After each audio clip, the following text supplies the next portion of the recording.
All right, how are we all doing today? Good? Anybody doing bad? We got one guy. Why? Talk about it. No, you raise your hand. You gotta say why. I'm in Biochem 2, and it's a lot harder. Yeah? Can't help you there. No, I'm joking. What's hard? What's hard about it? I really don't know what we're doing yet. It's been like 3 weeks. Yeah. Want you to come talk to you? Is that what you're saying? No? Oh, you're just hot? It's hot. Okay. Have you found Paul Sjogren's videos online? Good. Have you gone through his notes? Have you gone through like his pathway notes that he's done for that? I didn't have pathway notes. I mean, not necessarily pathway notes, but he's got kind of like cheat sheets there too. So like how you click to go to his videos, he's got other folders for like note stuff too. So it's all like broken down specific. So if you need to look at those, feel free to do that. Just kind of explore that folder. And he's got old test questions too. So even if you want to I think he has it broken down by chapter. Just a second. He has it broken down by chapter. So if you want to look at those test questions first, and then go to Dr. Sarkar's lecture, so you kind of know what to pay attention to, that'd be really helpful. It's his book, and what he talks about does not follow one bit. Just should. He does. He's just talking. He's looking at my book like. He deviates a little bit more too, but he should tie it in. He should. It's not that bad. Not that bad. He did. Thank you. Okay. For those of you who have not, please do that. Log in really quickly. I'm going to try to have this up 5 minutes beforehand every time, just so we can get that done with and get started earlier so we don't have to finish later. It's case sensitive, so make sure you capitalize the things that are capitalized. And just if you can, save that as a tab on your bookmark screen, just so you don't have to type it in every time, or just as a little page on your phone. It's really easy. So, not trying to put too much more work on y'all. Case sensitive. Is that wrong? Is it working for y'all? Okay. Good, and just type 2 hours, whatever section. The time frame. We'll put that up for like 20 more seconds. Is everyone done with that, or does someone still need it up there? Leave it up there, okay? What'd y'all motion palp, or what'd y'all static palp today, or this week? What are y'all static palping?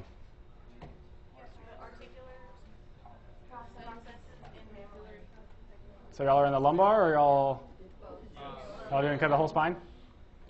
Good.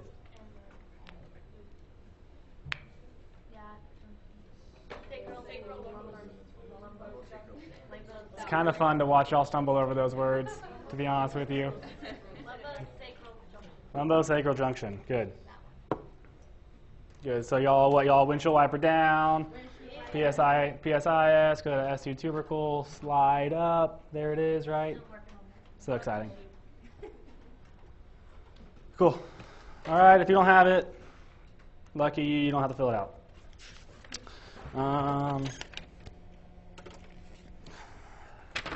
As always, we're going to start off with some questions, just to see if you remember anything. Hopefully something, preferably all of it.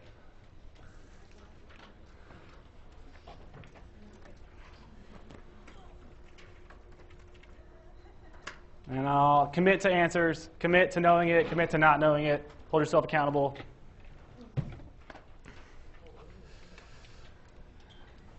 It's fun. And when we'll go over these, and we're done. So just a couple minutes with that.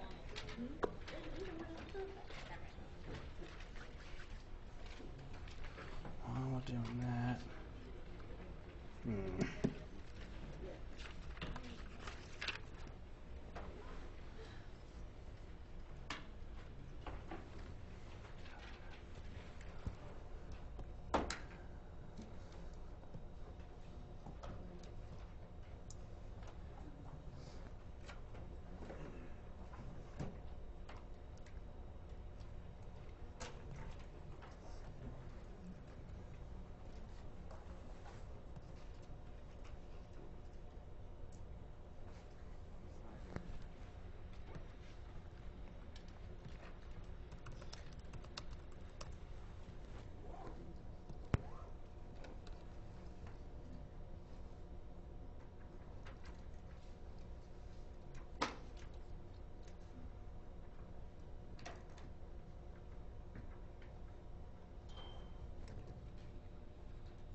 Do we still need some more time?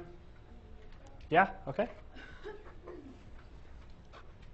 I almost forgot my Smarties, but I ran back and caught them, so y'all can watch me be a terrible athlete again.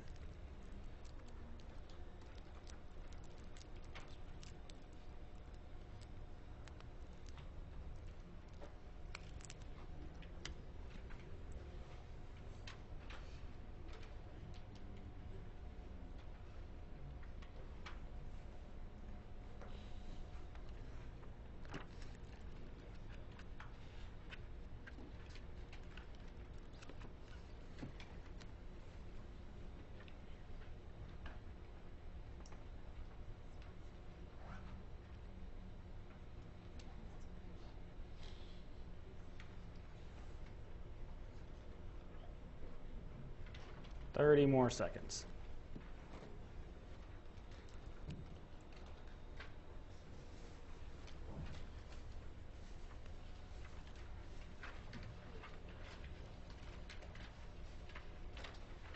Did anybody watch the Spurs game and then wish they didn't watch the Spurs game? Lucky y'all. It was all hyped. And then got so let down. Do we have any Spurs fans in here? Please, God, someone raise their hand. Yes.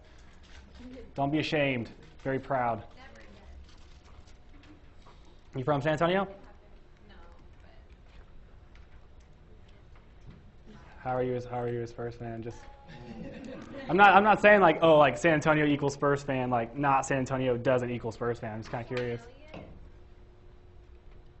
You know Sean Elliott? Of course, yes. I had to put, yeah. Anyways, because I went to U of A, but like obviously my family kids went to U of A, and so it was just Spurs. I like it. I like it. You know he's the voice of the Spurs now? I'm guessing you know that.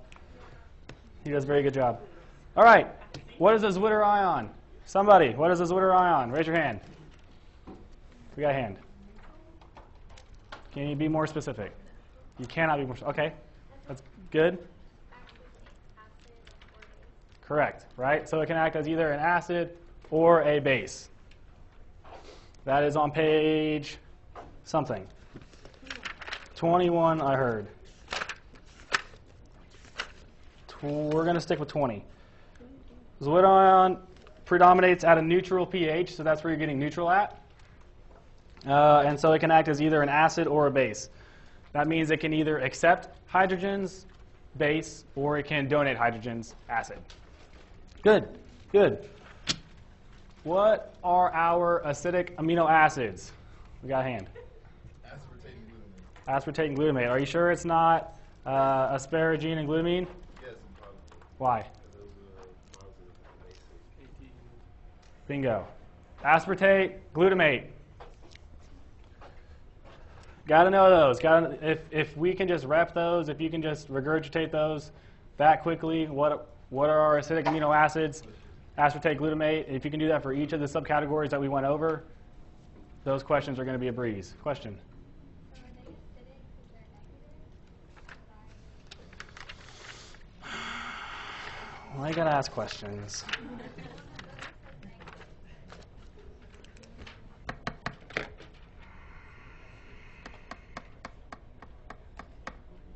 I was actually talking with my friend. I keep my Smarties next to me in class, and I ask my friends around me, like, all right, biochem question of the day, and if they get it, they get Smarties too. And I was wrong. I thought they were the basic ones because they were negative. I honestly don't know the answer to that question. I need to do more research on why it's acidic or not. Yes. Yeah, so our negatively charged ones are going to be the acidic amino acids, and apparently our positive ones are going to be our basic ones. I kind of feel like that should be switched, potentially, just because when we went over to page 22, and we kind of see that in that graph, we have in our acidic pHs, we have that net positive charge, whereas on our more basic pH, we have a net negative charge. So I'm just kind of seeing a little bit of a contradiction there. Contradiction. So if one of y'all wants to ask him in class tomorrow, like, hey, I'm kind of noticing this difference, and let me know, or I can even email him too. That'd be wonderful. But as for right now, acidic aspartate glutamate, based on his book. Great question. 3 examples of a buffer system of our buffer systems. We got a hand. Protein, phosphate, bicarbonate. Bonus. What's the 4th? Hemoglobin. Hemoglobin. Good. I think I actually know the answer to that question. Perfect. Carboxylic acid is a strong acid, and so in a water environment, it's going to automatically give away its hydrogen because that's the characteristic of a strong acid is that it completely dissociates in solution. Mm-hmm. And so you would never find it with the associated hydrogen because it's a strong electrolyte. And so you're going to see it as a negative because it's a hydrogen and because it's an acid and it's already donated its hydrogen. So in solution, you'd never see a strong acid together. So I think that's why. Does that answer your question? Does that make sense? Okay. If it doesn't make sense, then you have to keep going. An acid basically donates its hydrogen. And so a carboxylic acid would be the carbon double bonded to the oxygen within the OH group. So in solution, a strong acid is going to give away its hydrogen. So because amino acids are in the body system, they're in an aqueous solution. So they've already dissociated and given away their hydrogen. So it's going to be interacting with things, but it's not going to actually have its hydrogen attached to it. So they don't write it with the hydrogen because that's not how you see it in the body. But it's acting acidically because it's donating that hydrogen. Does that make sense? Okay. Thank you. Can you repeat the 3 examples of buffer systems I can hear? Okay, buffer systems are on page 10. Important buffer systems in the body: hemoglobin, bicarbonate, phosphate, and protein.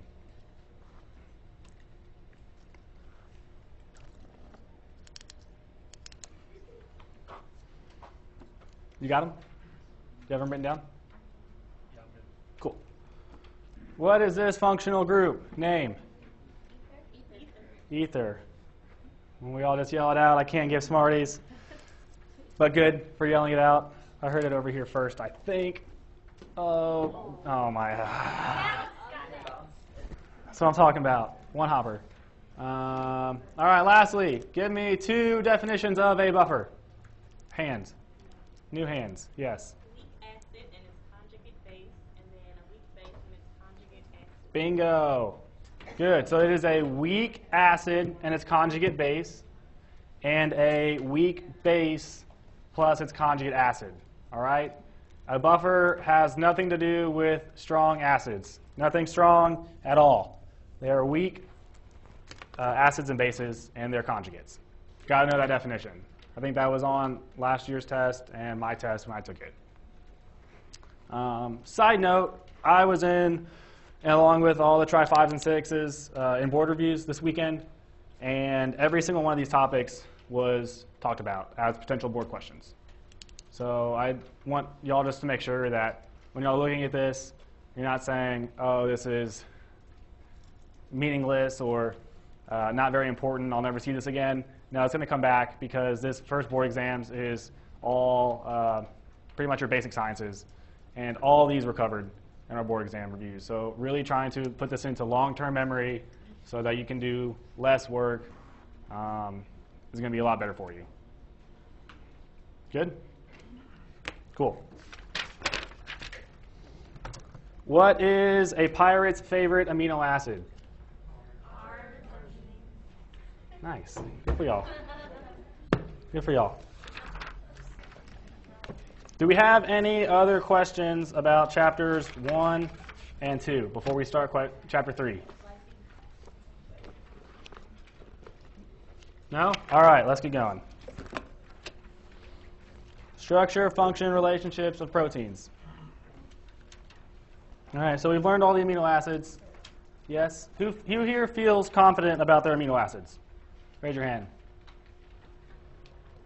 Okay. Who here feels like they are completely and utterly lost in their amino acids?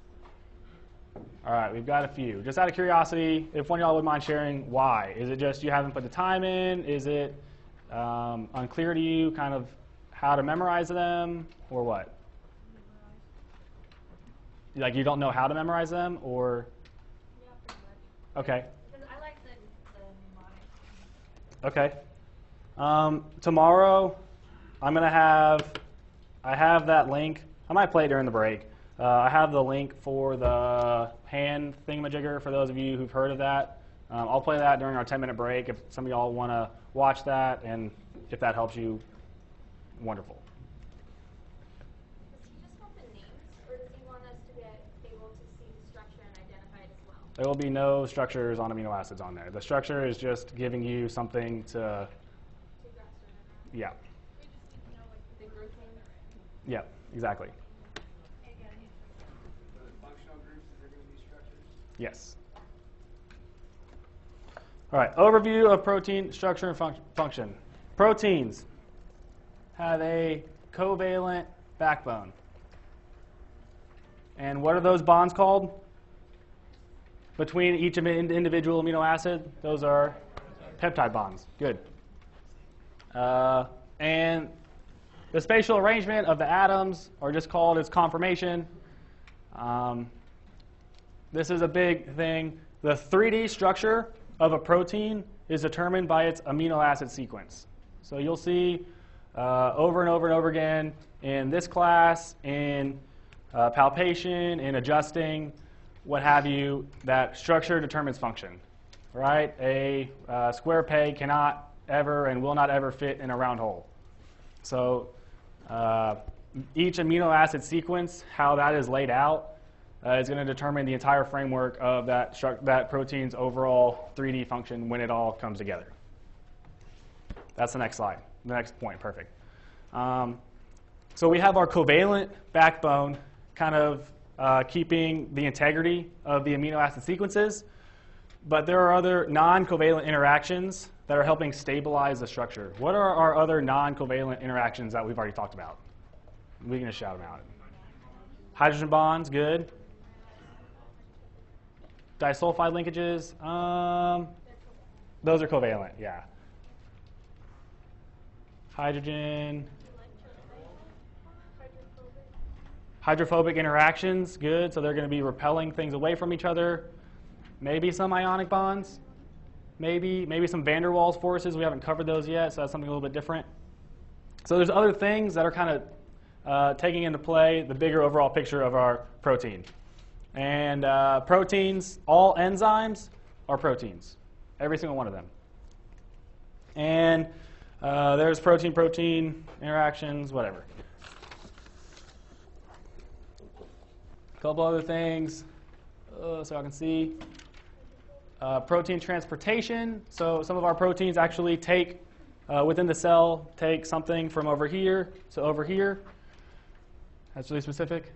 Structural support, right? So all of our cells need to have a certain integrity to them, because if they don't, then it's just going to collapse on itself. So it's like the framework of a house. Our proteins are like the wood and the foundation. The protein buffer, we've already talked about protein as a buffer. And signal transduction, which is just communication within our body. Here's our examples. We have hydrogen bonds, ionic bonds. Hydrophobic interactions are what help stabilize protein structure. Is that falling off just a little bit? We'll call it good. Hydrophobic interactions, what that are, hydro meaning water, phobic meaning afraid of, roughly. So what that would be, if you're scared of something, like you're going to go away from it, right?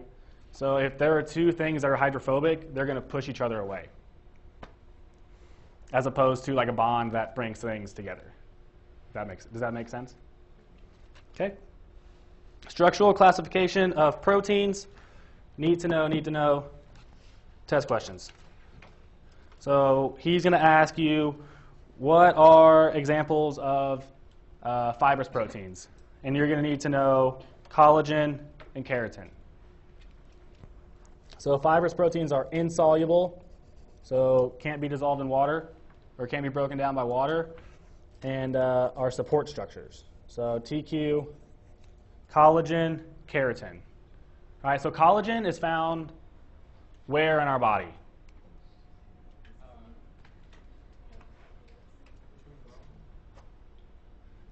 Yeah, collagen is, yes, in our bones. I kind of want to, for some reason I want to say in our, we'll say bones, good. Collagen, bones, good. Where else? Skin, yes, and in our hair too, right? Mm-hmm. Okay. So how I like to remember that is like if you drop like hair into water, it's just gonna stay hair, right? It's not gonna dissolve or anything. It's gonna keep its shape. So that's how I remember collagen and keratin. Where is keratin found in our body? Nails, right? So same thing. If you just like clipped all your nails and just kept them for a really long time, and you're like that weird person who just does that, don't tell me because I don't want to know that you're that weird. But if you dump your nail clippings in water, it's still going to keep its shape, right? It might get a little less strong, but same thing. So collagen, keratin, and globular. So water soluble. We need to know myoglobin and hemoglobin. What does hemoglobin do in our body? Transports oxygen. Good. And myoglobin pretty much just stores oxygen in our muscles. We'll get to that later at the chapter. How I remember this is that these are found in our blood. And blood is a lot of water, right? Yes. Like the plasma, right? Our blood plasma. So these proteins, myoglobin, hemoglobin, are water soluble. They're in our blood. Our blood is pretty much water. That's how I remember that. Need to know. That's just an easy test question. Can you remember that?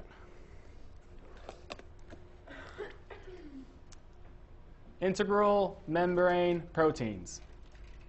If someone's an integral member part of a team, what does that mean?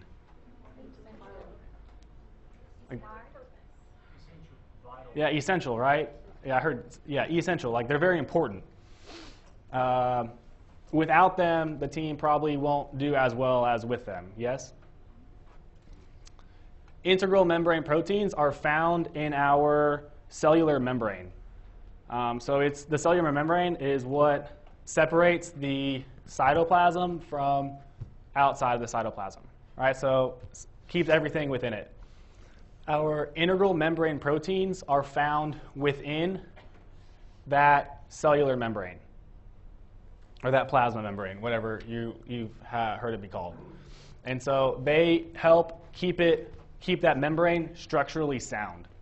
They're an integral part with it. So without it, that cell membrane wouldn't be as strong or as sturdy, and it could potentially kind of collapse on itself. So integral membrane proteins are proteins that are built within our cell membrane. And it says it right there. Support structure and or function or both. So some membrane proteins, they have channels to where things can go from outside of the cell to inside of the cell. Some don't. The ones that do allow things to go one way or the other, they're called channel proteins, just in case he says anything about that. So channel proteins allow some substance, whether it's like chloride ions or sodium ions or water, to go from outside the cell inside of the cell.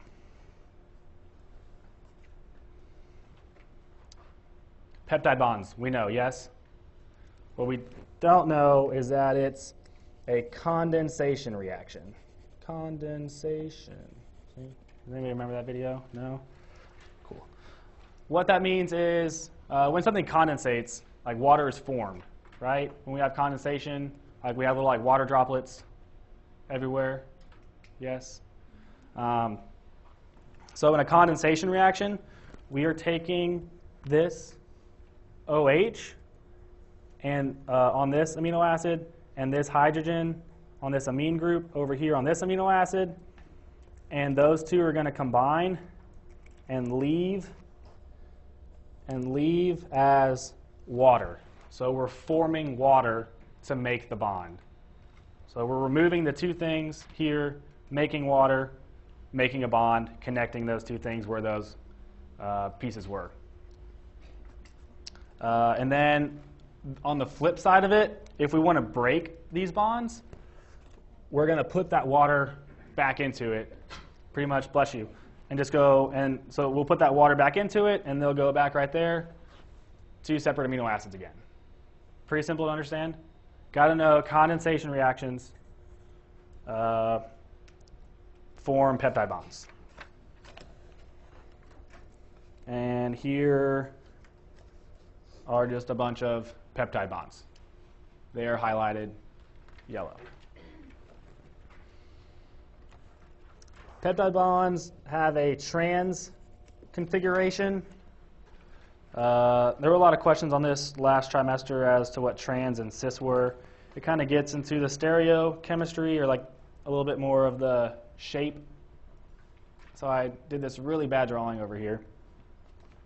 Trans means like what, like across or through, that prefix, correct? So what that means is that the bonds kind of they go in opposite directions. They kind of go across each other like that. Cis just means same. So this part here, this should say cis right here. These two here are on the same side, so that is cis. These trans are on opposite side. Cis, the bonds are going in that same direction. Not that big of a deal, but if you see it, that's all it means. All right, the next few pages are going to be over protein structure. And there are 4 kind of different layers of protein structure. So when we think of a protein, what do y'all think of when y'all think of a protein, out of curiosity? Chicken, steak? I got 1 vote for steak. But like in biochemistry, like what do some of y'all think of, like what it looks like? Do y'all have any idea? Linear? Okay. Anything else? Chain? Okay. So proteins, these 4 different structures. The primary structure is just that chain of amino acids, right? So it's just that one big long string of them.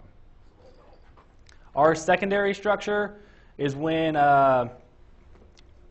those amino acids start to interact with each other, kind of making not necessarily a chain, but they start making some helices and some beta-pleated sheets. We'll get to that here in a second. Those are big keywords. Tertiary structure is going to be the entire 3D structure of that one chain in shape. So if y'all have like whoever has a necklace, if you unclipped it and you just laid it out, that would be primary structure. Secondary structure would be, it's still like in 2D form, but you kind of made it into an S. Let me just break this rubber band real quick. Oh, don't hurt my hand. Don't snap on me. Nope, got it. All right. So if we just lay this rubber band out straight along, primary.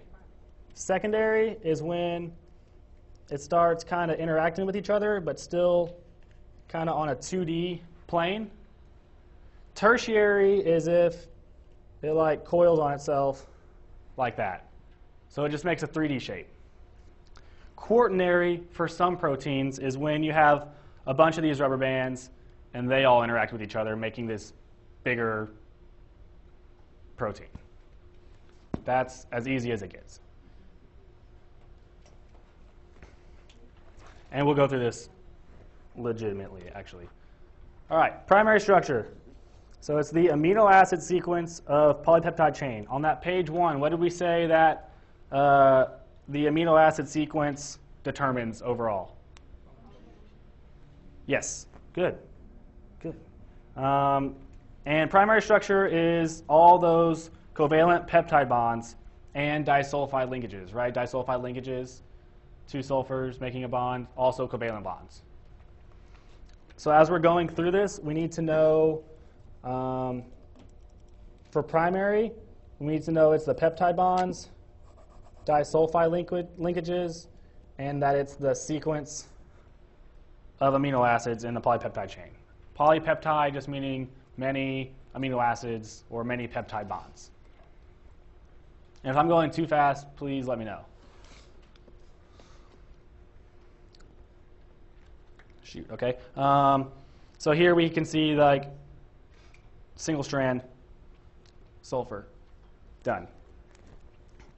Might have oversimplified it in my explanation. So when I did that rubber band, I apologize, backtracking just a little bit. We can have this little bit here. Oh God, this rubber band is awful. So we can see here, this shape is just 2D. I misspoke, I did misspeak, I'm sorry. The secondary structure does get into a little bit 3D. So the two things that we need to know for secondary structure, alpha helix, beta pleated sheet. This was on our board exams. They hammered this. They said this is on more than 50% of all boards have this question. What is an example of protein's secondary structure? And you had to know alpha helix, beta sheet pleat. And we'll show pictures on the other side. But it is determined by hydrogen bonds. Hydrogen bonds. Who can give me the definition of a hydrogen bond? Raise a hand. Someone raise your hand.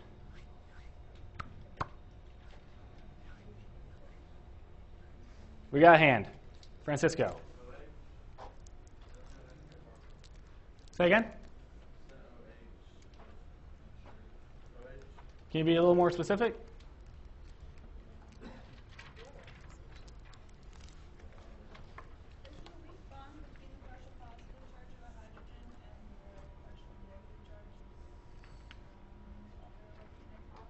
Yes, and are they on the same molecule or are they on different molecules? Different molecules. Perfect. So remember, oh, good catch, good catch. Going back, we got to know what hydrogen bonds are, guys. Got to know them, got to know them. Got to find them, got to find them. All right. Hydrogen bonds, remember, it's with polar covalent molecules. So there's a partial positive over here by these hydrogens, partial negative over here on this oxygen because they're sharing oxygens equally or unequally? Unequally, right? So more of the electrons are over here, so there's a little bit more negative. So this a little bit more negative is attracted to this little bit more positive on this other hydrogen on a different molecule. And that interaction between the negative and positive is a hydrogen bond. So a partial negative on one oxygen or nitrogen that's attracted to a partial positive on a hydrogen on a different molecule. That's as easy as the definition gets. Will it always be oxygen or nitrogen? Not necessarily, but that's going to be the most common. What else can it be? Yeah, and I believe iodine. The electronegative molecule. Yeah. The electronegative ions. And those are, Corner of your periodic table. So chlorine, oxygen, sulfur, nitrogen. chlorine, yeah, I forget exactly which ones are. Pretty much not carbon. Chlorine, sulfur, oxygen, nitrogen, fluorine, kind of in this top right-hand corner. And does it go down this? I don't know that chlorine does. He's not going to ask you like exactly oxygen. He'll probably say electronegative molecule, if anything, instead of oxygen or nitrogen.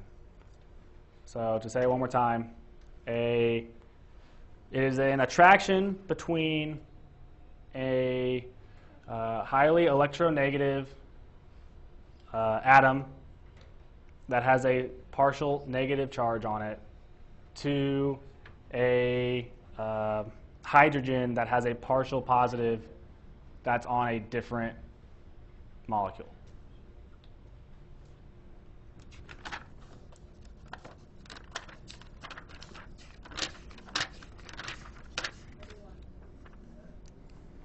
Cool.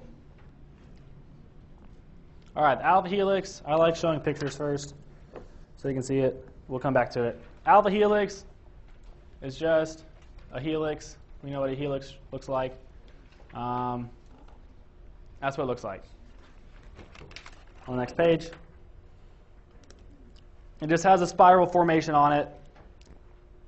And all it is like the side chains on the amino acids is what determines this. So if y'all have ever seen like a spiral staircase, pretend each step is one of our R groups, just kind of going out, the R group going out, and that's all an alpha helix. An alpha helix is just those R groups going out in kind of like a staircase, spiral staircase formation. And it's the R groups that do that, the R groups that determine that. Important note here is that proline can disrupt the alpha helical structure of a polypeptide. And that's because it doesn't have that free R group, right? That R group is like the dog coming back to chase its tail. It comes back and attaches to the alpha carbon. So you can imagine like a stair with this like really crappy foot thing. It's going to mess it up, right?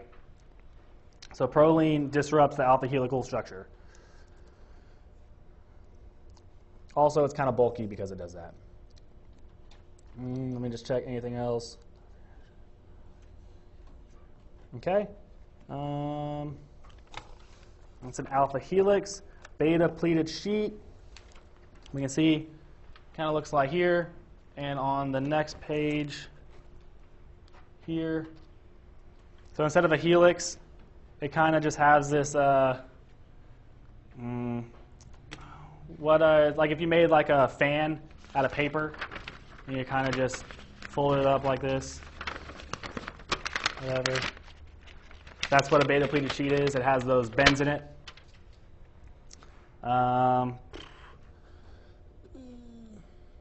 And it's important to note that they can run anti-parallel to each other or parallel to each other.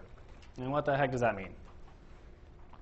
They can either, so we have our C terminal, that's where our carboxyl group is, the last carboxyl group on our amino acids, and we have our N terminal where our amino groups are, where our nitrogens are at. All anti-parallel is saying is that this one is running this way, and this one is running this way. So there's running in different directions, sort of like DNA does when we'll get to there. Parallel, they run in the same direction. So both of the amino free groups are over here, and our carboxyl groups are over here. Anti-parallel is more stable. Them running in different directions is more stable than them running in the same direction. That's just a test question.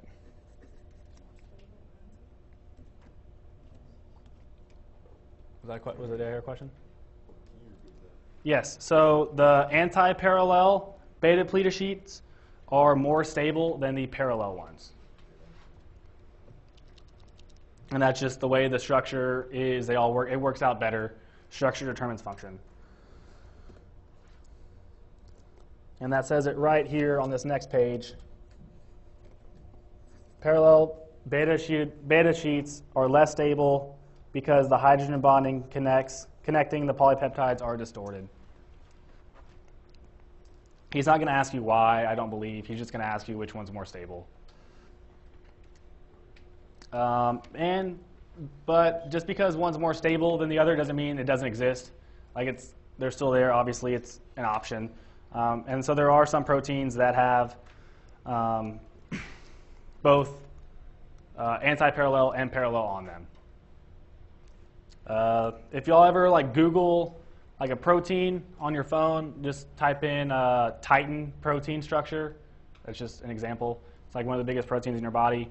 They'll have a bunch of like arrows on them with some other squiggly lines in between, but those arrows are pretty much either beta pleated sheets or alpha helices, I'm pretty sure. I hated chemistry lab, and so when we had to do that project, it was the worst. But it was really cool to look at. So if y'all want to look at like what 3D structure proteins legitimately look like, there's some, we'll see a couple here on this next page. Here's a pretty good example too. But if y'all want to dive a little bit deeper into it, just Google protein, quaternary or tertiary structure, and those arrows will help. Those are examples of the sheets. So beta pleated sheets, alpha helices, part of secondary structure. Formed by what type of bonds? Hydrogen bonds. Hydrogen bonds, nice. That's pretty much what you need to know, and that anti-parallel, more stable than parallel. So just trying to like summarize it as we go through. Down here at the bottom, glycine and proline residues often form beta turns. Okay, so we learned that proline is the only one that doesn't have that free R group, right? Yeah, and that caused problems with our alpha helix. Also, glycine is going to do that as well, just because it only has that tiny, tiny little hydrogen as its R group. So it can't really, there's nothing to interact with to really make really good hydrogen bonds. It's like in Nemo, he's got his lucky fin, right? Pretend like there's these amino acids and R chains, and they're trying to make interactions with it, but with lucky fin, it can't really reach it to associate. So that's why glycine doesn't really, it can't keep like the structure linear. So that's where like the turns and helices start. I'm sorry, just beta ones. Just beta. If you ever ask what helps make secondary structures, glycine and proline, if that confused you with what I just said, don't think lucky fin, or think lucky fin, whatever. Some of my examples are really good. Some of them are good efforts. It tells me why later. Perfect. I always forget this. Glycine is small and flexible. Lucky fin, whatever. Don't even know that. Tertiary structure. Tertiary structure is the overall 3D structure of an entire polypeptide. So that would be like rolling up your necklace or your rubber band, and that overall structure of it, tertiary, just that one string of amino acids. And that really is just a combination of a bunch of alpha helices or beta sheets. And they can form motifs. This is an important word. Motifs. In English, what does a motif mean? Those of you who are good at English? Something that occurs over and over. Yes, that sounds right. That sounds right. So it's like was it like a pattern or like a major topic, right? So something that occurs over and over again. So multiple beta sheets, alpha helices, what have you, form motifs. So when we see motif, we're thinking motif equals tertiary. And that's really, and those are made up by those nonpolar interactions, like the hydrogen bonds, van der Waals forces, hydrophobic interactions. In cells and tissues, she said that motifs were in secondary. Yeah.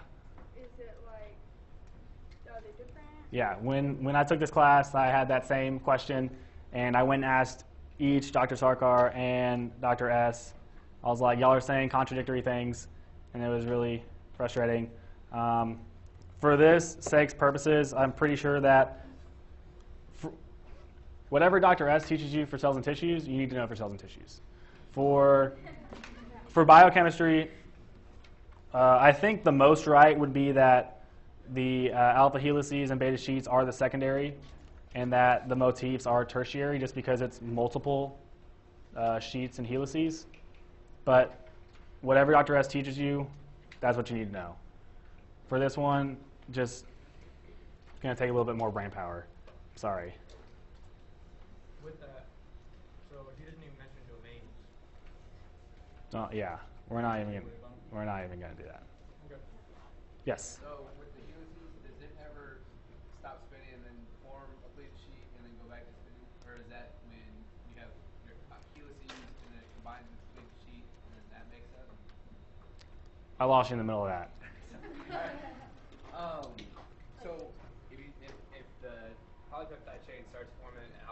helices, Yes. will it ever stop doing the helices and go into a pleated sheet, or is it just continue on the helices and then one helices will combine with a pleated sheet and then form a separate longer chain, like where it goes beta alpha beta?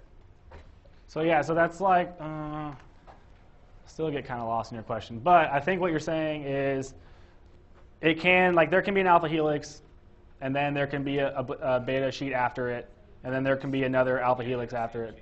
Yeah, in the same chain. It's all within, we are all on that one, we're all just using our necklace, or we're all just using this one rubber band at the moment. When we start combining other rubber bands together, that's when we get into our quaternary structure.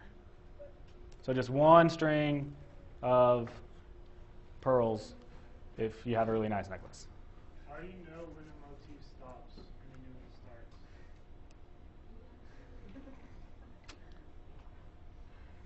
Do we have to know that? Don't worry about that. Don't worry about that. Yeah. Shoot,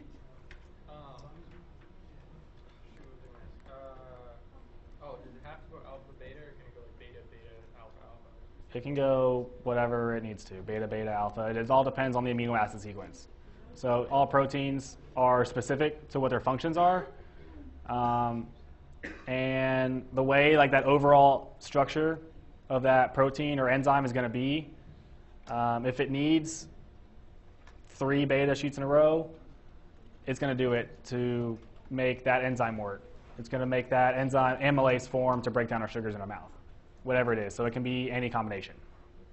Is the beta sheet just one polypeptide like all folded, or is it 2 interacting? A beta sheet is just a beta sheet. All right. Rubber band. String of polypeptides, right? Just a bunch of amino acids. That's, you can't see. Perfect. String of amino acids.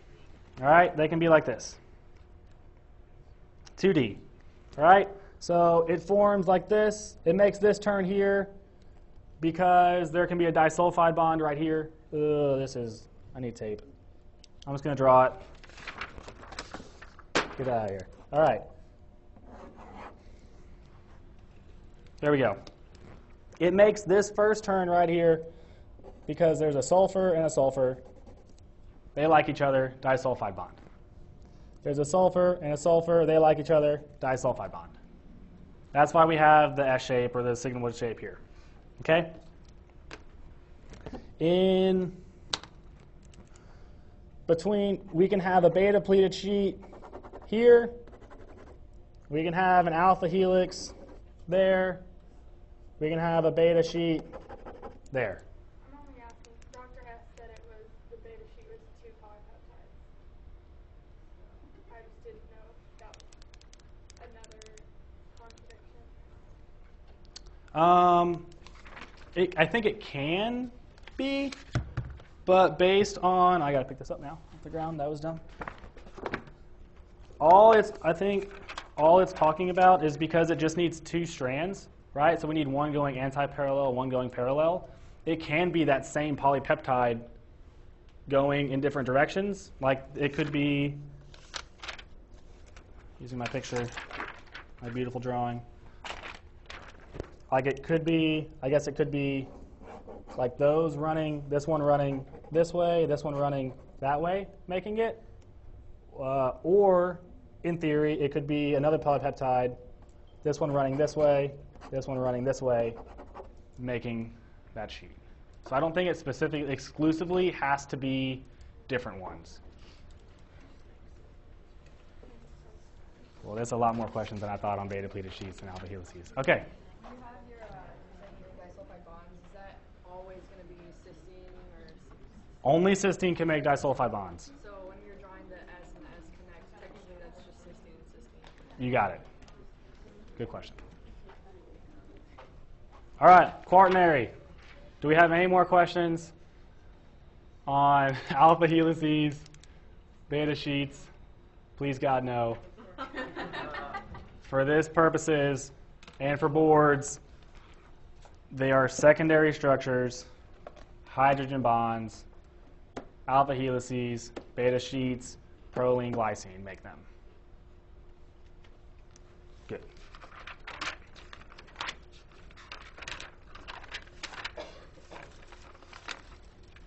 where are we at? 20, 30, 50. Quaternary structure. So this would be like if we all threw in our rubber bands together, and that overall 3D structure of rubber band 1, or necklace 1, necklace 2, necklace 3, all those coming together is quaternary. So the 3D arrangement of multiple polypeptides making up the protein. So here are just some examples. I don't think he's going to ask you.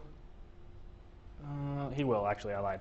Need to know hemoglobin is made up of 4 polypeptides. There are some proteins that are only one polypeptide chain. All right, and we'll get to that one. That one's myoglobin. We'll get to that in a second. But there are some functional proteins that are just one polypeptide. There are some that are 2, 3, 4, what have you. It all depends on what that specific protein is supposed to do. So some only have a tertiary structure, myoglobin. Some have quaternary. All you need to know are myoglobin and hemoglobin, and we'll drill that here in a second. Quaternary, those different polypeptide chains, they don't tend to bond, they just kind of twist all together. Right? Yes, so there will be no, the only covalent bonds that are happening are in that primary structure. So all of these tertiary and quaternary structures are joined by non-covalent interactions. So once again, I think it actually says it later here. It doesn't. So that's going to be the van der Waals, the hydrophobic interactions, the other ones. What was the other one I'm missing? Ionic bonds, what have you. Yes. No covalent in the tertiary or quaternary. And here's just kind of another picture here at the end. Primary, just a string of amino acids. Secondary, tertiary, quaternary. Need to know that the primary structure or the sequence of amino acids determines the function, because that leads to hydrogen bonds being made. That leads to the interactions with other molecules, with other parts of it as well. Functional proteins and their folded conformation are called native proteins. I have no idea how native was the word they used there. I don't understand why they wouldn't just use functional. But if you ever see native, it's just good to go, ready to go to work.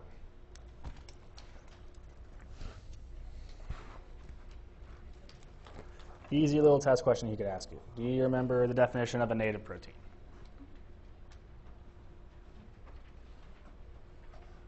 All right, let's take 10 minutes. Let's take 10 minutes. If you want to listen to this video, awesome. Or I can encourage you to palpate 5 people.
Aliphatic amino acids are nonpolar and therefore hydrophobic.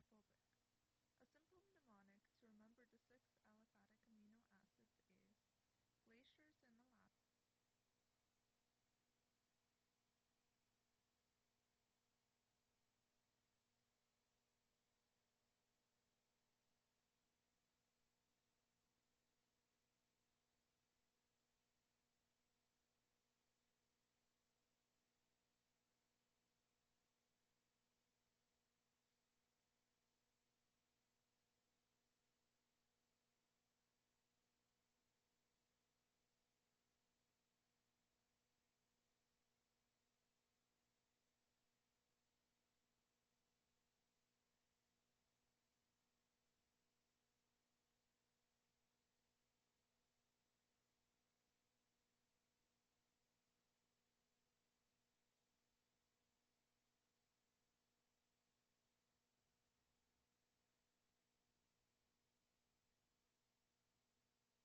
lab.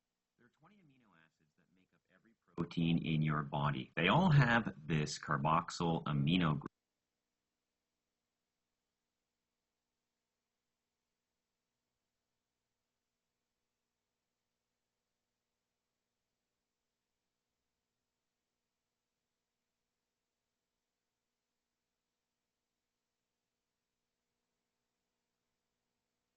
So we don't need to draw that every time. Instead, let's put the one-letter name identifier in red.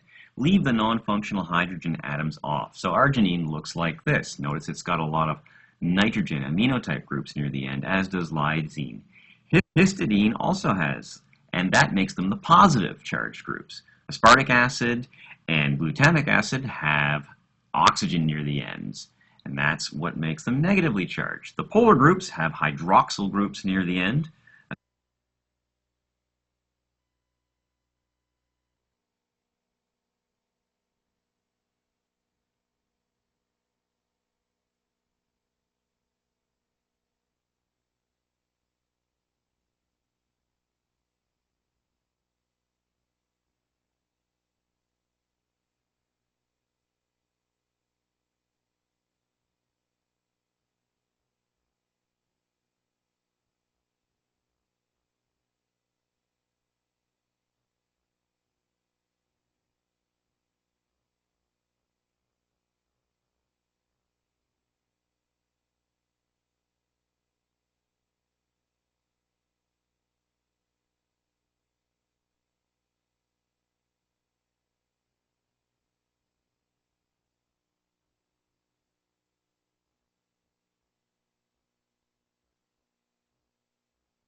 It's final exams week, and that means two things. The library is packed, and I'll be writing papers.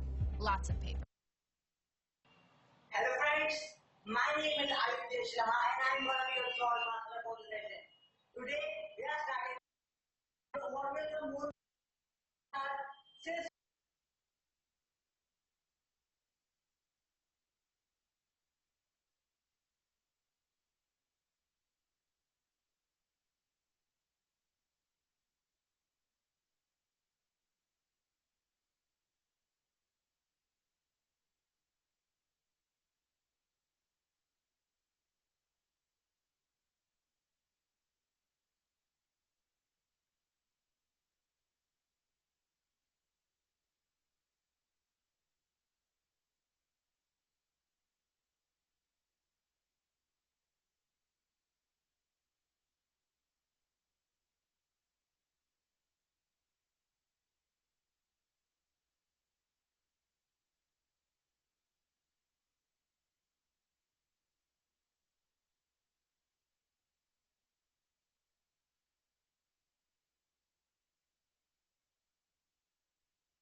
All right. Did we get any good palpating in? Totally thought I had my friend send me the video. Didn't check the video. Definitely was not the video, so I'm sorry. At least it wasn't a bad video, so that's good. Yeah. Like I said, that was the wrong one. Apparently it's like a picture. It's just a picture. Out of curiosity, does anybody know the hand mnemonic? Has anyone learned it in here? Has anybody learned how to do the amino acids on your hands? No? Yeah, I tried it. It did. Yeah. Yeah. I might even, if anything, I can make one of my friends, I'll just record him and send you all that video of him going through it, because he's very good memory. So I'm sorry. Didn't mean. We should be done in 50 minutes. Okay. Cool. So sorry about that. We'll have it by hopefully soon.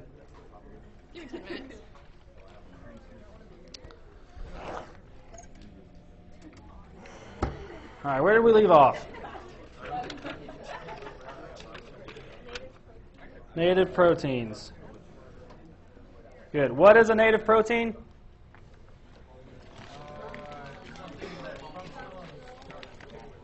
So it's it's a protein that's fully folded. Oh my gosh. Fully folded functional. Native. Know those words.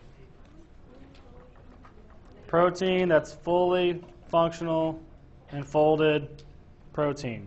Native. Protein. Functional. Full. Folded. Good. The importance of native proteins, the 3D structure. Structure determines function. Structure determines function. Over and over and over and over and over again. It helps with specific structural stability, specific function. It can determine solubility, like hemoglobin, myoglobin, like we said, right? Those are the two soluble proteins. What were our two insoluble proteins or fibrous proteins that we talked about? Collagen, keratin. All right, need to know those.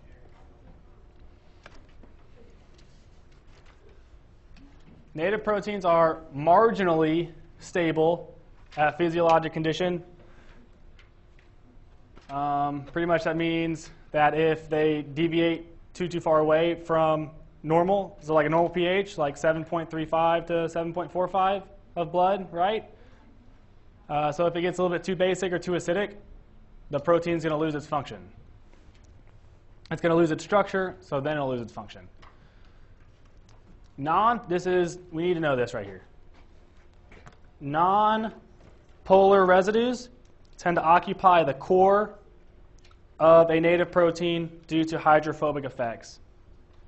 And by extension, polar residues tend to occur at the protein surface where they can interact with water and make interactions. So water. What type of bond was water, did we say?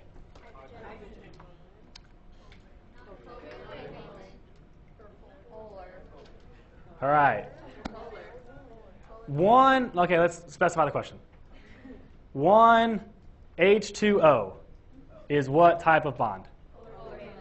Polar covalent, right? And we did say that multiple waters can make those hydrogen bonds, right? Good for y'all, good. That is more specificity from my question. All right. So water is polar. We just all agreed on that, yes? All right. When we kind of said that blood is a lot of water, right? We have our blood plasma. So just pretend like we're taking place in the blood right now. So we're saying that polar residues of a protein, let's scroll up here. Polar residues of the proteins are going to be on the outside of the protein. So that would be, we got this thing. All the polar stuff is on the outside, right? So that they can make those hydrogen bonds with the water or whatever other things that are polar around them. They can make those interactions, right? Okay, non-polar is all on the inside. So it'd be like at the very center core of this protein. Non-polar, they are hydrophobic. So does that mean they like or dislike water? Dislike, right? So it wants to be as far away from things that are polar as possible. So at the very center core of that protein is where all those non-polar things are going to be, because they are as far away from that outside, as far away from those other polar things that are in the water as possible.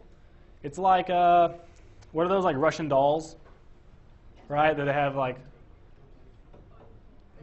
the nesting dolls, right? You know how I have like a Spurs one. Like outside's Tim Duncan, and you got Tony, Manu, Sean Elliott on the inside. So like that outside nesting doll is going to be all our polar ones, and that nesting doll that's like the tiny little baby is all our non-polar stuff. It's as far away from it as possible. Good? So that's the basic structure of a protein. Need to know it. Test question. I'll mark it when I find my pencil. If I find my pencil. I'm really good at losing things. Yeah, can someone have a pencil? Cool.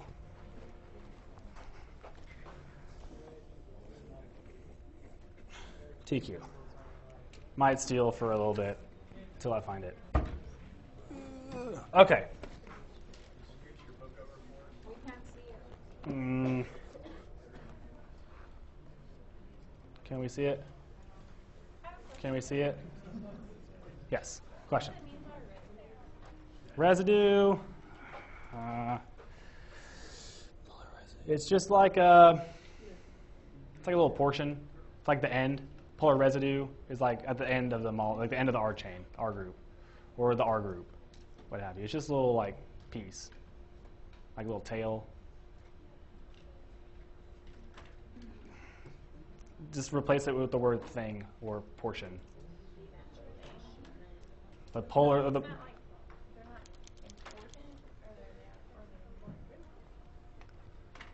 They are important because their polarity that they have, like the fact that there is like partial positives and negatives on them. Let's say we'll say that it's on, let's say that one protein's on the cell membrane.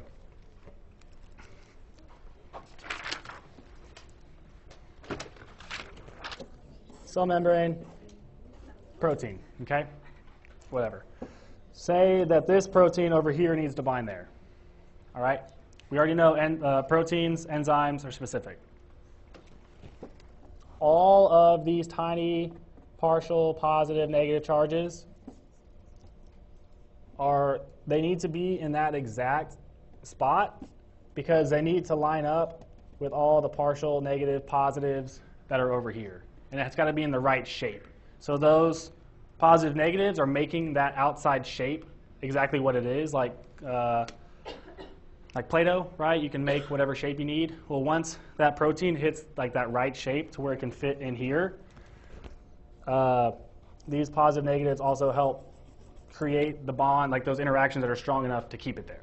Therefore, cascade of events can happen inside the cell. So yes, important.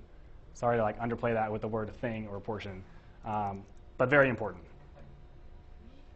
What about the importance of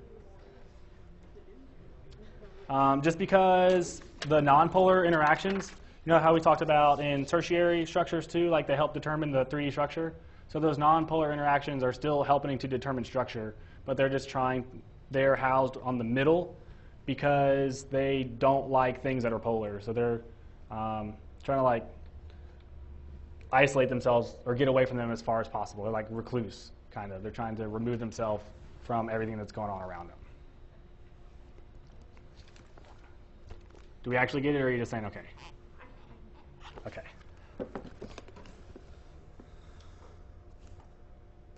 Loss of native structure of proteins is called denaturation. Have we talked about this in cells and tissues yet? No? Good. So we need to know where our nonpolar residues are, where our polar residues are, and what happens when we lose our functional and folded conformation is denaturation. So just like I was able to break this rubber band, or y'all can unclasp your necklaces, it's the same thing with proteins. And when they lose that 3D shape and they just go back into strands, that's denaturation. And when we lose our structure, structure determines what? Function. So if we don't have structure, we don't have function. And there are certain things that can cause that lack of structure. And we need to know what those are. Heat, right? So when we heat things up, changes in pH. So our stomach acid, that's pH what, like 1? Very, very, very acidic? 1 or 2? That's not going to work. Those enzymes that are breaking down our food aren't going to work at pHs of like 12 or 13, right? They're going to denature. So heat, pH, detergents, strong bases, what have you. Those are some examples. What's more important are things that will denature it permanently. So extreme heat. So like extreme pHs, extreme heats, strong acids, or strong bases can permanently destroy proteins. So I guess that's probably more important than what will potentially just cause kind of denaturation for a little bit. These permanent ones, denature them permanently. So we can see here in innate intelligence, right? Let's blend some philosophy into biochemistry. It can be done. Just got to look for it. All right. So denaturation, renaturation. It happens spontaneously. Okay. What did we say determines the 3D structure of a protein?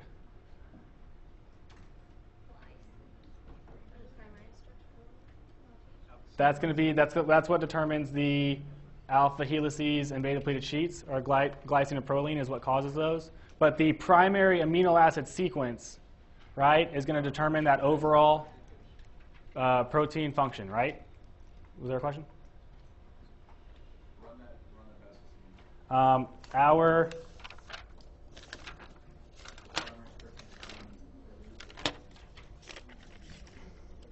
where is that? So that was on the page 1, I thought. The 3D structure of a protein is determined by its amino acid sequence. All right? Big point. Okay. So when we put something in a base, like a weak base, weak acid, we heat it a little bit, we can actually break those hydrogen bonds or those van der Waals interactions or hydrophobic interactions, and we can just be left with our primary structure. That protein is now, it went from all of this to now it's just its primary structure. Okay? So say we have a enzyme and it's in our blood, right? Maybe our blood gets a little bit too basic. So it goes up above 7.45, let's say it's 8, what have you. All right? That protein can't function at a pH of 8. So it denatures, non-functional. Well, if we are able to get our blood back to 7.35, 7.45, because this primary sequence of amino acids determines the 3D function, the 3D shape, it knows just to go back to its fully functional form. Once it's in the right environment, it can renature spontaneously. So it can denature to here, but it can also renature back to its native form. And if we're thinking of innate intelligence, the fact that under adverse conditions, our body will not be able to, like some proteins or parts of our bodies can't function because it's not meant to at that time, but once we get back to our kind of equilibrium or homeostasis, that our bodies can just regenerate those things or put things back into its rightful place. Pretty cool. A little bit of crossover. Yes. You briefly mentioned today that if it's a breaking of an ionic bond, then Yes. it can renature, but if it breaks the covalent bond, then it's completely permanently returned. Yes. So good point. When I talked about the things that will permanently destroy proteins, that means that, that those covalent bonds, those peptide bonds in that chain of polypeptides, that those bonds have been broken, right? Those covalent bonds are our strongest bonds, yes? They're keeping everything together. So if we break any of those covalent bonds, that protein is no longer, it's not good to go. So that would be like, that's a good example of this. So like if you broke your necklace, if you had your pearl necklace, right? Grandma gave it to you, whatever. And so like you unclasp, you can undo the clasp, right? You're not going out on the town, you don't need to look fancy. You put it in the drawer, right? You don't need it. But you can put it back on when you need it. But if that chain broke, if your necklace broke, say in half, and you go to try to put one half together and it only goes like halfway around your neck, right? You're not wearing that necklace out on the town. It's not going to work. It's the same thing. Actually, as bad of an analogy as it is, it really works, and whatever. I'm going to get a Smartie for that.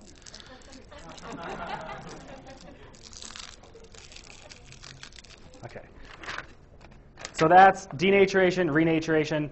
Most importantly, he can ask you which of the following will not permanently destroy something, so that you're looking for something like minor variations in heat, minor variations in pH, maybe a weak acid or a weak base, if y'all can see any of that, good. But anything that's like extremes, extreme pH, high heat, maybe even mostly heat, cold won't, strong acids, strong bases. Question? Did you say like an enzymatic modification? Well, it says non-enzymatic modification, so I don't know what that word means, so that's kind of why I said it. That's fair. For some non-enzymatic modifications. You can explain that? Please do. Okay, so proteins will undergo reactions with enzymes, which leaves them unchanged at the end. So when they bind to something, it'll change their conformation slightly, and so it'll change their function slightly. But at the end of it, the enzyme is fully restored, and so is the protein. So it still stays native. However, if you have a non-enzymatic reaction, then it's not completely restored at the end. The enzyme gives up the other reaction gives up something, and it bonds more permanently onto the protein, and it'll change the conformation permanently, thus denaturing it. Does that make sense? Thank you. What he said, and yes, question. If he's asking the difference between like renaturing and denaturing and strong bases as an option, strong bases listed under both. Strong base will permanently denature. So if something has been exposed to a strong base, it will not be able to renature. So is that top one supposed to be weak base?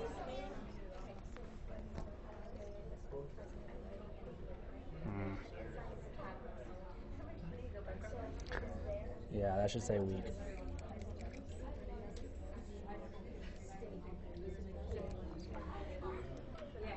Point that out to him tomorrow. See what he says. Okay, we've got 1, 2, 3, 4, 5, 6 pages left, and we need to go. So, need to know this chart. We need to know this chart. He's going to ask at least one question on the difference between myoglobin and hemoglobin. And there are 2 charts. This is one of them. So myoglobin is a monomer. Mono means 1, right? Mono for the kissing disease. In this instance, it's 1. Tetramer, tetra is 4. So myoglobin is made up of 1 polypeptide strand. Hemoglobin is made up of 4 polypeptide strands. Myoglobin, myo means muscle, right? So it's found in the muscle. All right, hemoglobin, where is hemoglobin found? It's present in red blood cells. Myoglobin, this is very important. The difference, this is usually the one that he asks, is myoglobin stores oxygen. Hemoglobin transports oxygen, right? So our hemoglobin, it takes oxygen from our lungs, takes it through the blood to our tissues. Myoglobin, what it does is it says, I'll take that oxygen from hemoglobin or whatever, and it's going to store it in the muscle. So the goal of hemoglobin is to deliver, right? It's like a delivery guy, a FedEx worker. His goal is to take the package from here to here. He wants to get rid of it. Myoglobin is the person who's receiving the package, that oxygen, and it wants to, whatever a cool package is, you want to use a toy that you got. So we can see here, myoglobin, 1 polypeptide strand, monomer, hemoglobin, tetramer.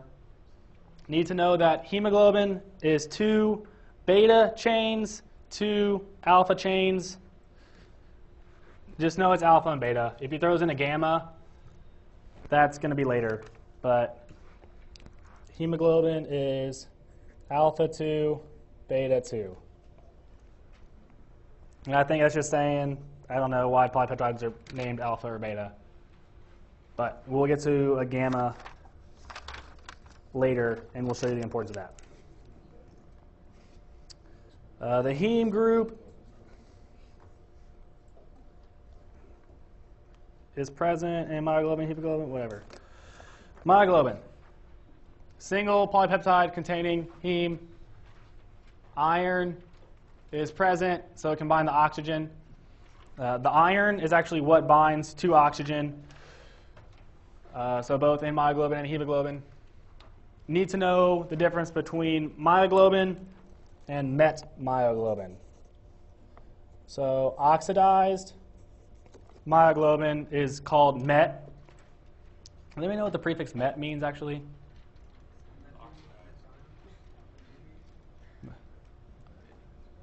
I have no idea. I don't think it's methionine, but I like where your head is at. Good job.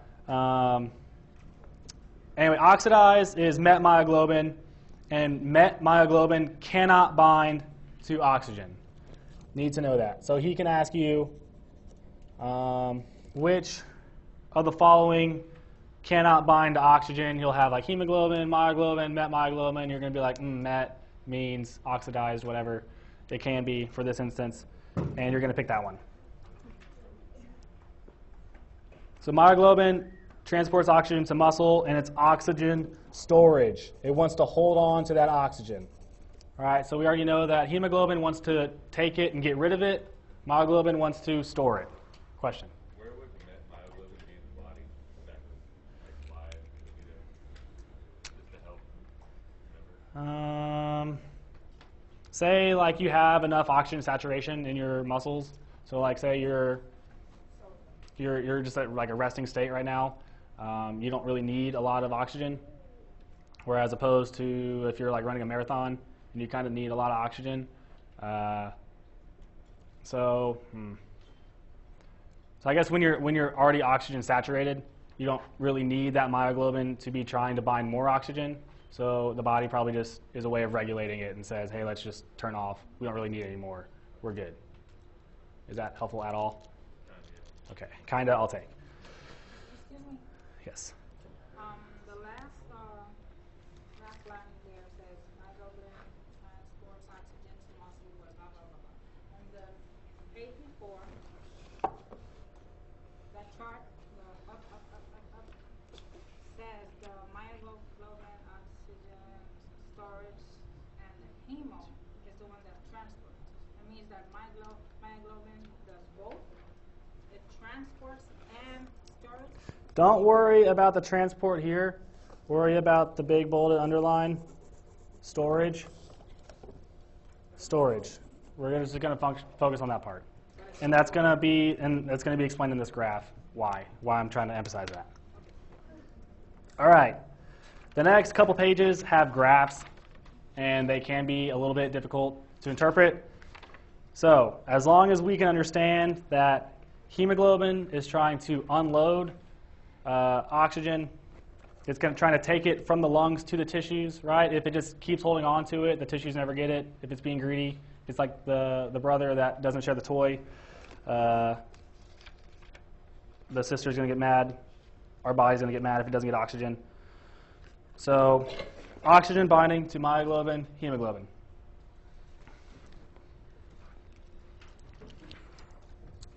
Do we want to start there? Let's start here. Next page. Cooperative binding.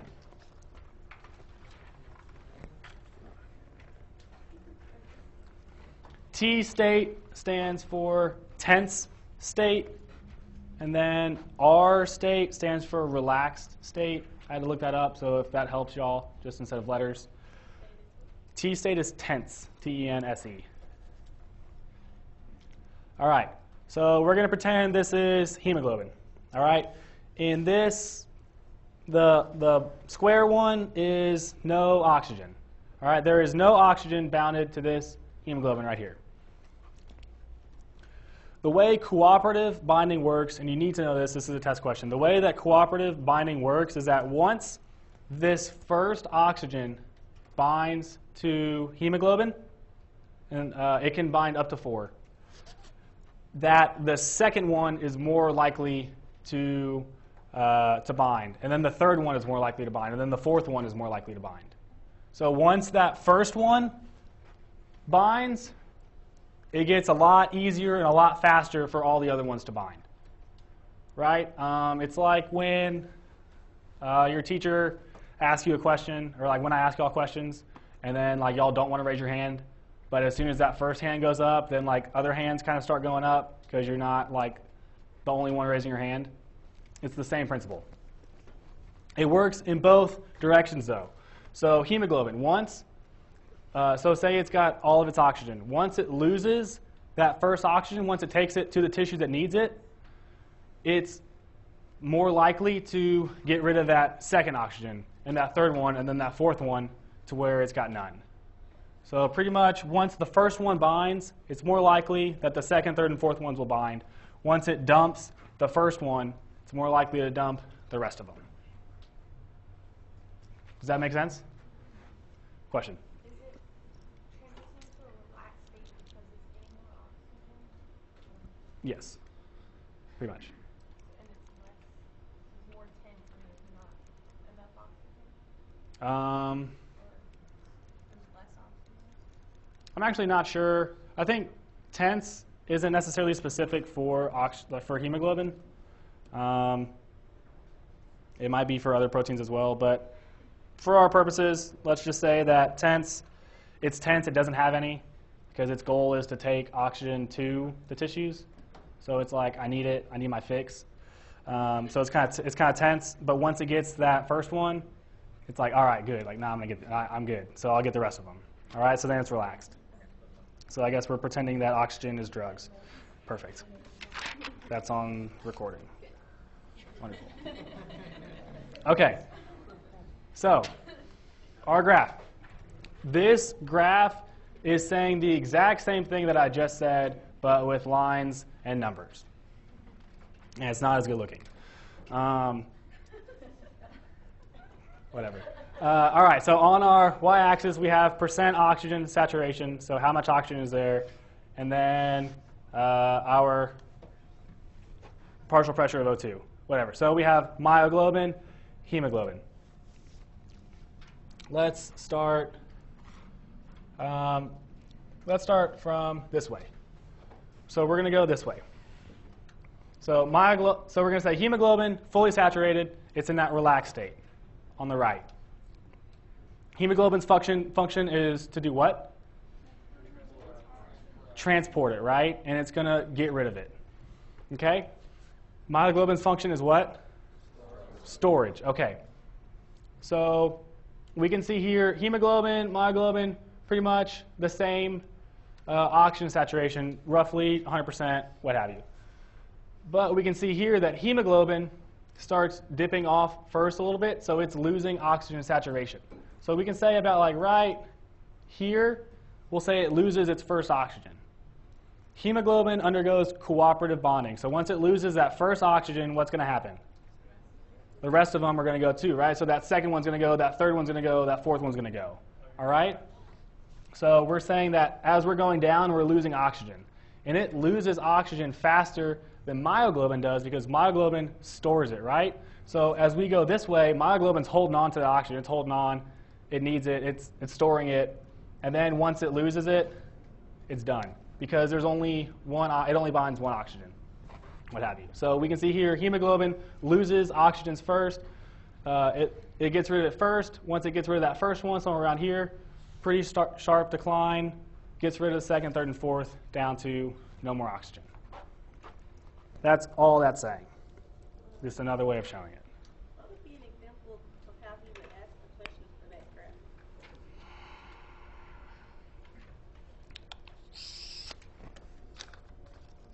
Need to know that this shape is a sigmoidal curve. So he can ask you, hemoglobin is characteristic of what type of curve on the oxygen saturation graph, or what have you.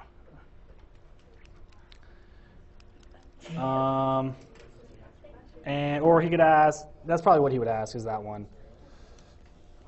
And then he could also ask, what kind of curve is myoglobin?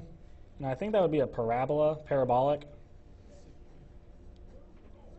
So myoglobin has a parabolic curve. If y'all remember algebra or what have you, like the parabola was the one that looked like that, had two intercepts on the x-axis. Whatever. Hyperbolic. Where does it say that? This one? Pretty close. All right, hyperbolic. Know that word instead. That's why I use pencil. Hyperbolic. I think parabolic is better, but maybe because it's this way and not math. Hyperbolic. So this is chart 2 that we need to know, right? Chart 1 said myoglobin monomer, hemoglobin tetramer, hemoglobin oxygen transport, myoglobin oxygen storage, myoglobin, myo means muscle, it's in the muscle, and hemoglobin red blood cells. This is graph number 2, chart number 2 that you need to know. This first one is just monomer, tetramer, and the 4 globin chains, whatever, are alpha 2. There's 2 alphas, 2 betas. Myoglobin, there's only 1 iron, so it can only bind 1 oxygen. Hemoglobin has 4 irons. It can bind 4 oxygens. Is that a question or a stretch? Stretch. Good. Okay. Myoglobin, this is important too. It's storage, so it has a high affinity for oxygen, right? If there's a high affinity for it, there's a stronger connection, stronger attraction, so it's not going to get rid of it as easy.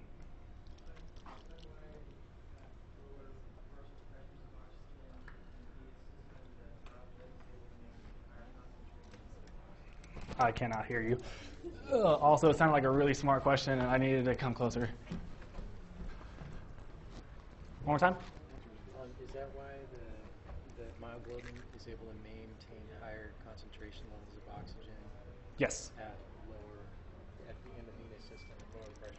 Yes, that's exactly why.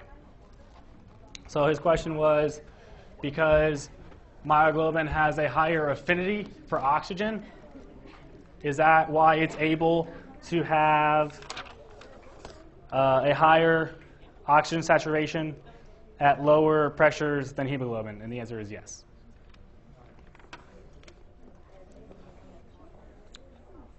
Okay, we did cooperate. And lastly, myoglobin, hyperbolic curve, hemoglobin, sigmoidal. So if you can just memorize those 7 things, and just remember cooperative bonding with hemoglobin and how that graph was different than myoglobin, you'll be doing very, very well. He might ask this question, don't quite remember, but oxygen binding is allosteric. Yes. And that deals with the site of where it binds, yes? Who can tell me what allosteric means? Yes, on a different site or side, are you saying? Site, yeah, side. So it's just binding somewhere else.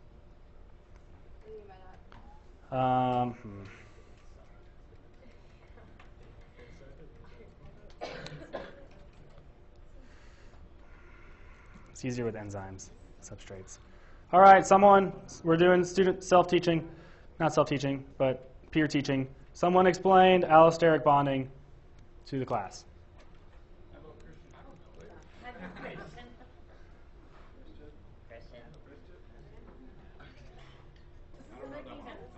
Yeah, it's kind of hard just off the top of the head. Isn't the concept basically just that you can't put 4 oxygens in the same spot? If it's allosterically binding, once you put 1 in that spot, it's full. And so you have to bind it into a different spot because you can't stick 4 oxygens on the same iron. They all have their own little... That's exactly right. Woo-hoo! Way to go, Dad. Smarties. Oh, ooh. That one wasn't my fault. Good. Does that answer your question? So it's like like when you're driving your car and you're taking your friends to lunch, right? Say you're driving whatever, a Camry, and you've got 5 seats. You, the driver, are in the passenger seat or in the driver's seat. No one else can sit in the driver's seat, so they have to go passenger or the different seats.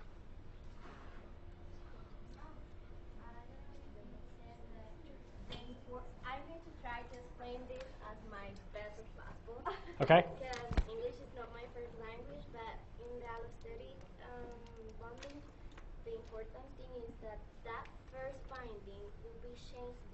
the whole conformation of the protein, facilitating the other bonding. So it's like allosteric in that way. So you are facilitating in a conformational change. So I like when y'all tell me to do that because that's good. Good throw. Don't hit the ceiling. Oh, it hit the ceiling. Oh my gosh. So back to this graph. What she said was first oxygen binds here. Okay. So driver gets in the car. Pretty much when the driver gets in the car, like pretend all the other doors are unlocked. But when the driver like unlocks the car, gets in, that conformational change in the car or like in the protein allows the others to get in or to get out. In this instance, you're driving, you get to Chili's or whatever, and then once you get out, everybody else gets out.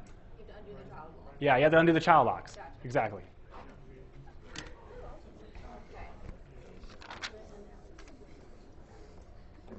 And as we can see here, like conformational change, whatever.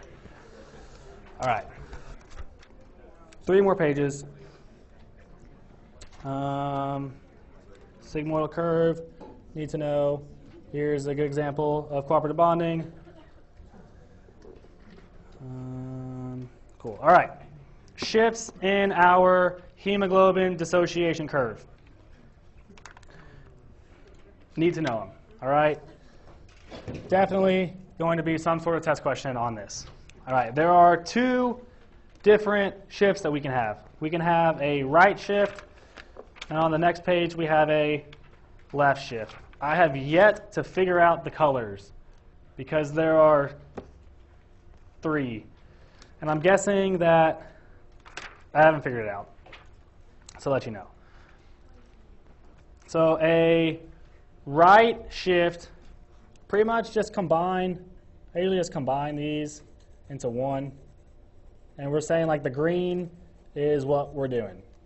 The green is the shift of the curve, translating it this way. So all these values are now further that way. Okay? If this curve is shifting to the right, does that mean it is holding on to the oxygens when we're dumping it? So when we're losing oxygens, or even when we're gaining oxygens, is it dumping it earlier or later than it originally was? Earlier, right? So if we're starting here and we're going this way, we're getting rid of our oxygens earlier than we did when we were under normal conditions. So something in our body changed the conditions to where hemoglobin is not binding to oxygen as strongly as it did. And the things that cause that to happen are these 4 right here. So if we decrease our pH, or if we increase our partial pressure of carbon dioxide in our blood, so if there's just more carbon dioxide in our blood, if we increase the temperature, or we increase 2,3 BPG, just know the letters, that will cause the shift to the right. Let me just do to the left really quickly, and we'll go back and summarize. So shift to the left, just combine the red and the orange. So now the curve is going this way. So when we are dumping our oxygens from hemoglobin, is it holding on to it longer or shorter than it normally did? Longer, right? So there is an increased affinity for oxygen now. This happens when we increase the pH, so we get more basic. When we decrease our carbon dioxide, decrease temperature, decrease 2,3 BPG. Okay. Yes. So it's the exact opposite of everything we just did.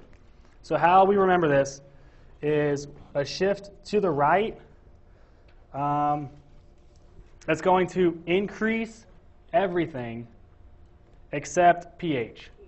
It's going to decrease pH. Okay? A shift to the left is going to decrease everything except pH. Okay? So when we're taking our test and we need to know, this is just test taking strategies, and we need to know, he'll say, like, which of the following does not cause a right shift of our hemoglobin oxygen dissociation curve. We know that everything, so I said to the right, so everything should increase except pH. So everything's going to be narrowed down between, he's going to have two things that increase, and he's going to have two things that decrease, right? So temperature, pH, or temperature, carbon dioxide, 2,3 BPG, try to line those up first. So he's probably going to have like a, so he'll probably be left with like a decrease in pH or like a decrease in 2,3 BPG. And he's going to make you pick which one is wrong.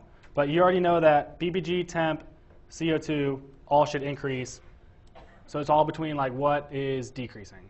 Let me write that out. That was really, really bad.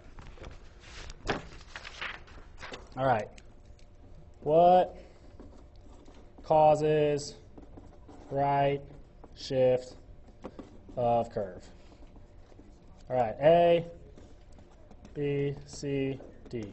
Okay? So he'll have decrease pH, increase PCO2, decrease 2, 3 BPG, or increase in heat. Okay? So we know that 3 out of the 4 increase. What are the 3 out of the 4 that increase? So CO2, what was it? CO2, 2, 3 BPG, and what? Heat? Temperature. That should be temp. All right. So PCO2, temp increased, right? So now we're left with, all right, these are decreased. Well, pH is the one that's the only one that decreases, right? So we know that's not it. So that leaves us with, obviously, that as our answer. So if you can just figure out which of the following, like which one doesn't kind of go along with the main trend, you're good to go. Shouldn't that be what causes the left shift to occur? Oh, Unless left all that applied. not. What does not is what that question should have been. What does not? That was a trick question. You all pass. Merits. School Rock, anybody? Like, that was a test. Yes. Yes, gold stars for you, Miranda Cosgrove. So to go over that one more time, right shift, it's going to unload faster. So if we have more carbon dioxide in our blood, our tissues need more oxygen, yes? Right, because there's kind of an imbalance between carbon dioxide and oxygen. So if we have more oxygen, that hemoglobin needs to dump that oxygen faster because it needs the oxygen. So that's why we're seeing this right shift. And when we work out, right, our body temperatures increase, and we have a higher need for oxygen at our muscles that are working out. So it's going to facilitate, again, the unloading of oxygen. So if you can kind of just reason that out too, you'll be pretty good to go. And we'll go over this again at the beginning of next week just to go over it again.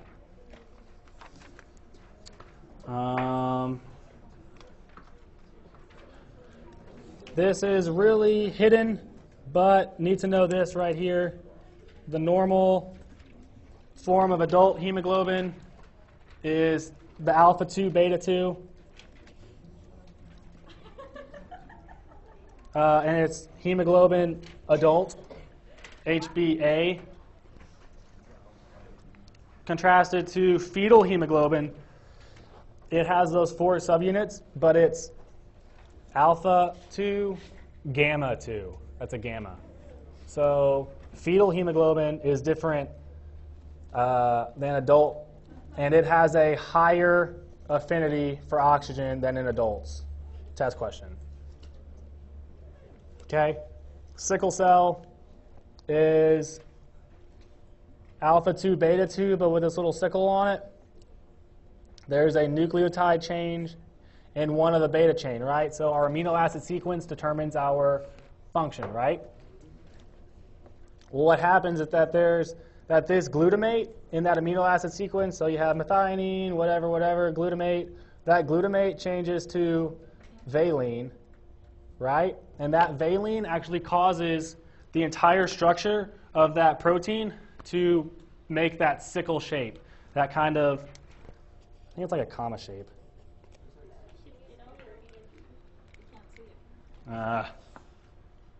Sickle. Yeah, that looks really good. All right, so you had methionine, yada, yada, yada, glutamate. All right, but what happens is that changes to valine. And that valine changes the entire shape of that protein to a sickle shape. Okay? And that causes a low affinity for oxygen. Sickle cell anemia, you'll learn a lot more about it in DXI and how it can actually lead to bone changes because they're not getting the oxygen and blood it needed, and it can actually kind of build up and clog arteries when it gets into smaller arterioles and such. Questions, comments, concerns? Really quick before you go, if you want to, awesome. If not, also awesome. Less work for you. Tutoring services are doing that. The survey at the very beginning is for y'all, just to kind of help y'all keep track of what y'all are doing, just in case you need it. They're also trying to keep track for us too. So if you have any critique of what I'm doing, it'd be really helpful so I can know how to better communicate the information to you.